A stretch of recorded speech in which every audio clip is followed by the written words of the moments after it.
ഇന്ന് നമുക്കൊരു കുഞ്ഞ് എക്സ്പെരിമെൻറ്റ് വീഡിയോ ആണ് കേട്ടോ. ഞാൻ കുറേ നാളായിട്ട് ഈ പാനിപ്പൂരിയുടെ ഒരു സെറ്റ് അന്വേഷിച്ച് നടക്കാമെന്ന് പറഞ്ഞിട്ട് അപ്പോൾ ഇതുവരെ കിട്ടിയിട്ടുണ്ടായിരുന്നില്ല. അപ്പോൾ ഇന്ന് ഞാൻ കണ്ടപ്പോഴത്തേക്കും ഇങ്ങോട്ട് വാങ്ങിട്ടോ. 40 രൂപയായിരുന്നു വില. അപ്പോൾ നമ്മൾ നേരെ അത് പൊട്ടിച്ച് കഴിയുമ്പോഴത്തേക്കും ഒരു 3 പാക്കറ്റ് ഉണ്ട്. അതിലൊരെണ്ണം വറുക്കാനുള്ള സാധനം പാനിപ്പൂരിയുടെ ആ പൊങ്ങിയ ബോണ്ട പോലത്തെ ഒരു സാധനം കിട്ടത്തില്ല. ഇതാണ് കണ്ട. നമ്മൾ സാധാരണ ഈ ഫിംഗർ ഫ്രൈ ഒക്കെ ഉണ്ടാക്കണ പോലത്തെ ഒരു സാധനം ഉണ്ടല്ലോ, അങ്ങനെ കളർഫുള്ളായിട്ടുള്ള ആ സാധനമൊക്കെ പോലെ ഉള്ളൊരു സാധനമാണ്. അപ്പോൾ അത് പിന്നെ അത് കഴിഞ്ഞൊരു പുളിവെള്ളം, പിന്നെ ഒരു ചട്നി, അങ്ങനെയൊക്കെയുള്ള സാധനം കിട്ടി. അപ്പോൾ ഞാൻ പൊട്ടറ്റോ വേവിച്ച് സ്മാഷ് ചെയ്ത് വെച്ചിട്ടുണ്ടായിരുന്നു.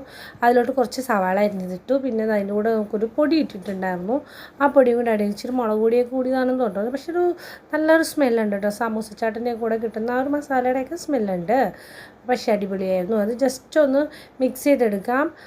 ഇപ്പോൾ ഇതിൻ്റെ മസാല അനുസരിച്ച് കുറച്ചും കൂടെ പൊട്ടറ്റോ ചേർത്തിരുന്നെങ്കിൽ നല്ലതായിരുന്നു. ഞാൻ കുറച്ച് പൊട്ടറ്റോ എടുത്തോളൂ. ആഴ്ചയിലേ ഉണ്ടാവുള്ളൂ എന്ന് ചോദിച്ചു. First try